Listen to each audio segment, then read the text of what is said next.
Honorable Speaker, we keep talking about corruption when we see police officers collecting bribes on the roads or county government officers walking around the estates collecting bribes.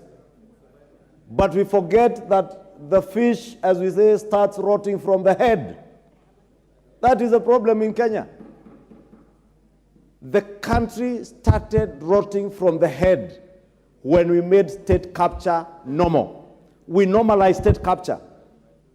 And it became normal that 1 or 2 or 3 people and their families could capture the state and ensure from public procurement to implementation of government projects to formulation of government policy is geared towards private business interests, not the greater public good. And I remember in 2018 or 2017, Honorable Speaker, during the State of the Nation address, where a whole 200 members of the cabinet, civil servants, were asked to step aside on suspicion of matters to do with corruption.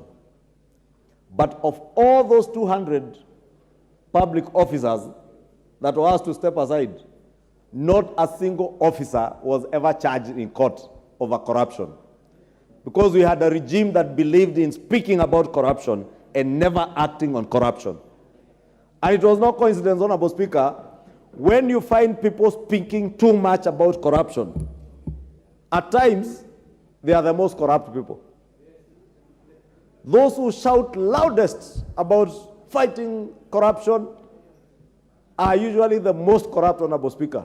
And I think Kenyans would bear us witness also that indeed, from the activities of the last regime with state capture, the highest form of corruption is state capture.